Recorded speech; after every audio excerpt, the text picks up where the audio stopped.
All right. It says here on my StreamYard screen that we're live, and we should be live on YouTube, the Creative on Purpose Facebook page, and my LinkedIn profile.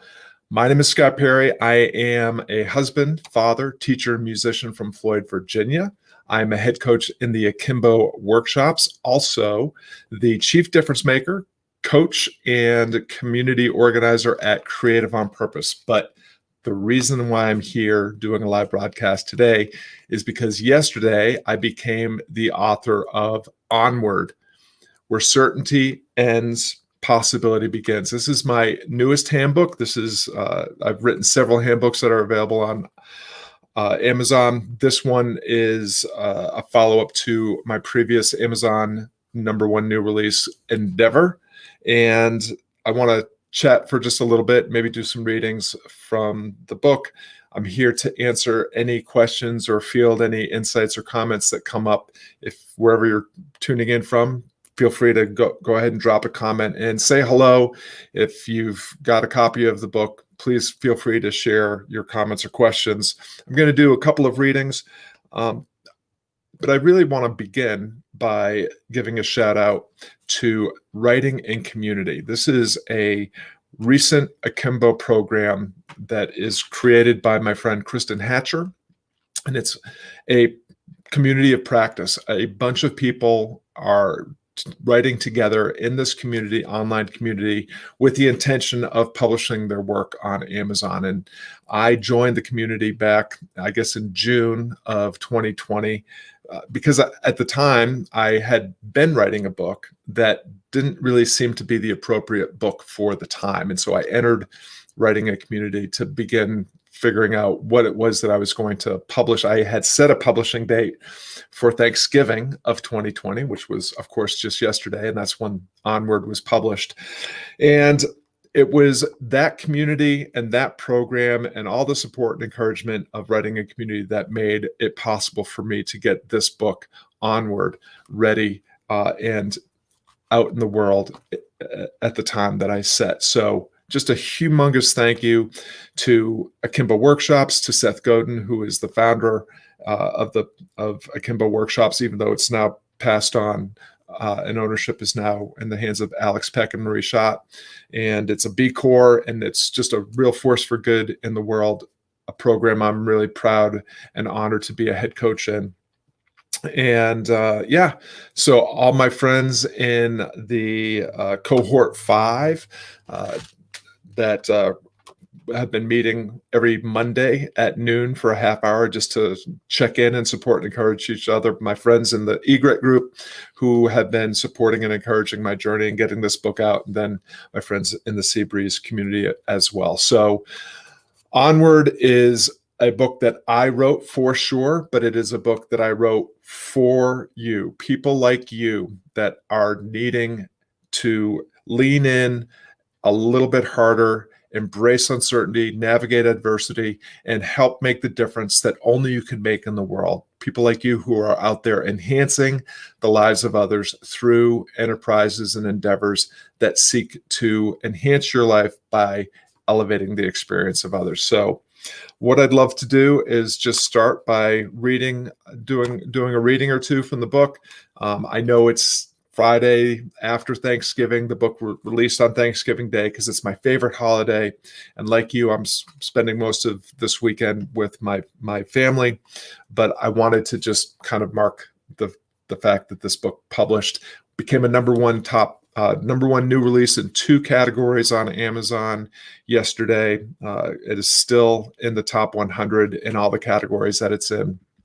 If it's a book that looks like it might be of interest to you, feel free to just Google Scott Perry and Onward, and the Amazon sales page will come up. So what I thought I would do is do a reading or two from the beginning of Onward.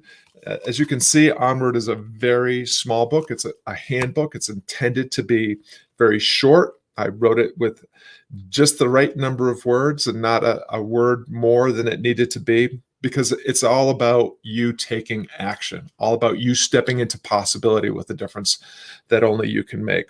So it's broken into 3 sections. The first section is called Perfect in Every Way. If you know me and have asked me how I've I'm doing. You've heard me say perfect in every way. And so this is the lead for part one, perfect in every way. No, this isn't the Mary Poppins line. She was only practically perfect in every way. Perfect in every way speaks to the mindset of a difference maker. To make change happen, you must be present and mindful. This section encourages you to answer the question, what's now? It's about taking stock of yourself and your situation as it really is right now. That is your emotions or ambitions interpret or want things to be. To change how you think and feel about yourself and how things are, you need to change the stories you're telling yourself. Choose your story, choose your future. Ready to embrace what's now? Let's go. So that was the opening of this section. Going to do another short reading. This is the chapter called Acknowledgement. All the chapters, by the way, in the handbook, you can see are very short. They are a page or less. They all end with some sort of question or call to action, because the real point of this handbook is not to share things that you've never heard before, any particular kind of wisdom from me, but to share ideas that might help you lean into possibility with a little bit more intention and integrity, and to help you develop your potential and deliver on your promise.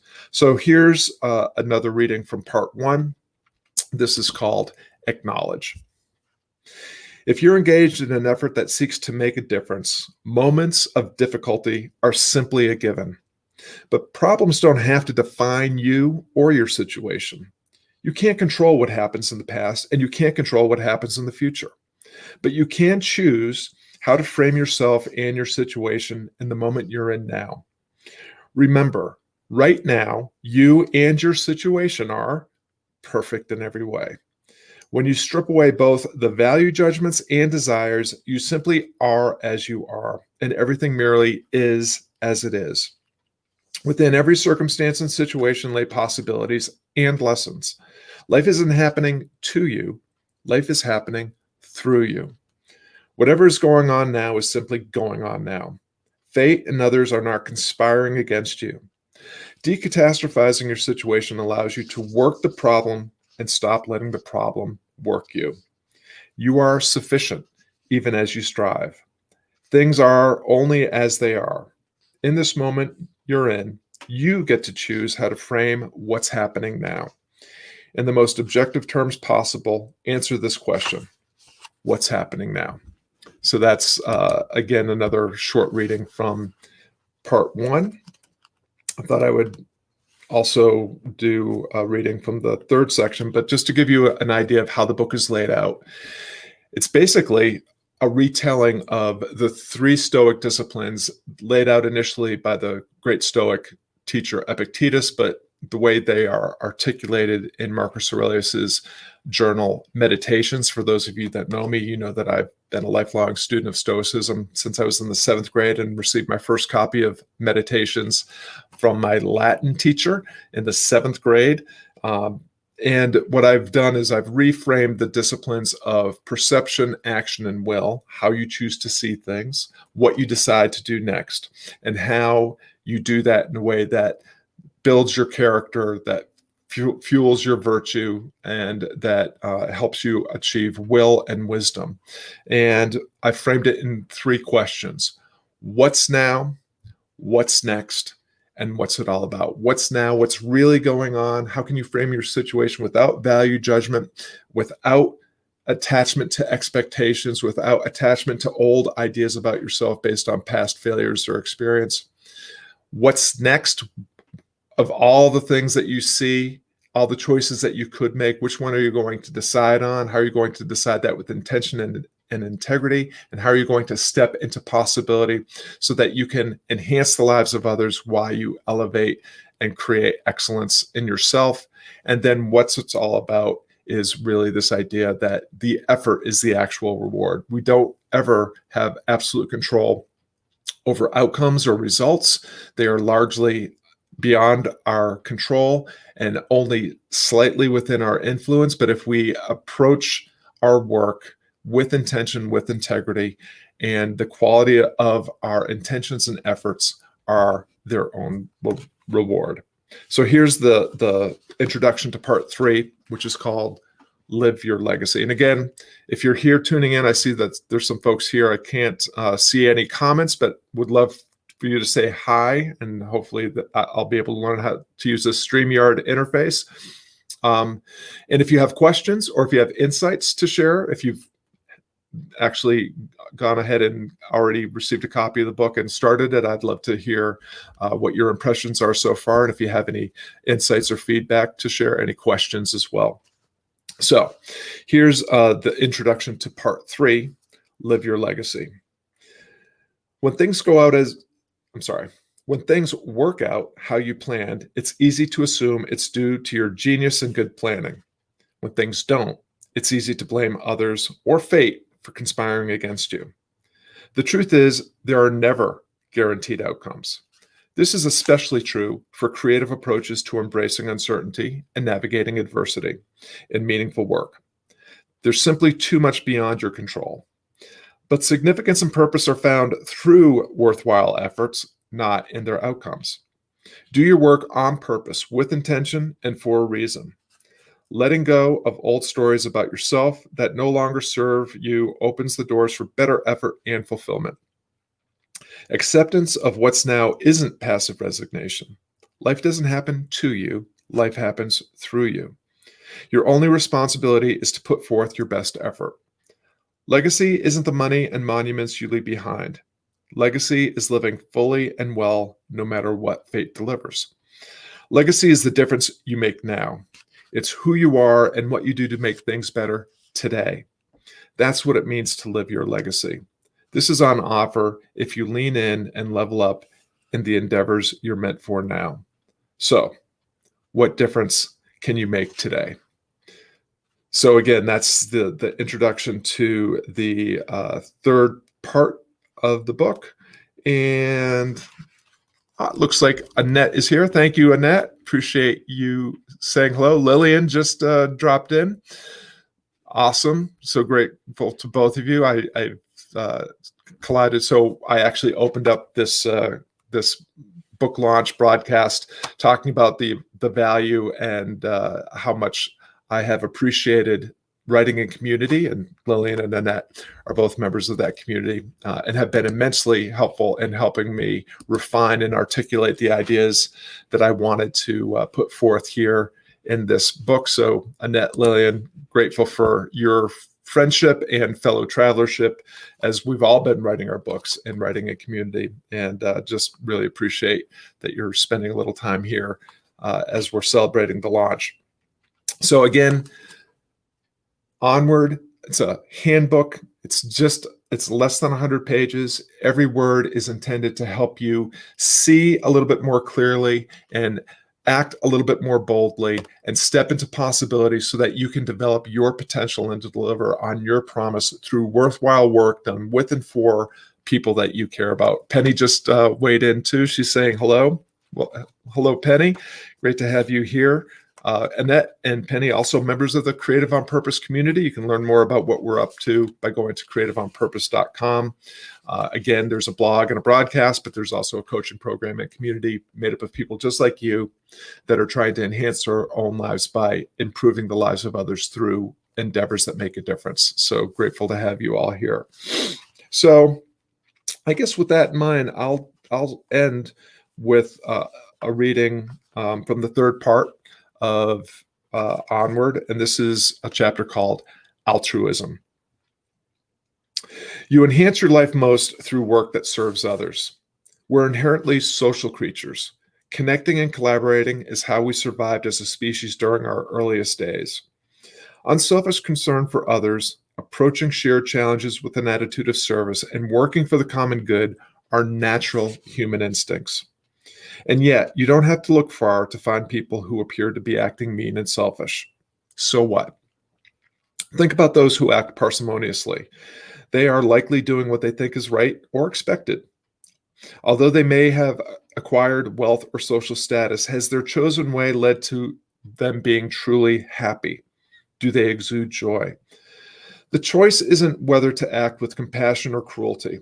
The decision you get to make is whether to act in or out of alignment with your human nature. Acting out of alignment leads to suffering, while greater alignment leads to greater joy.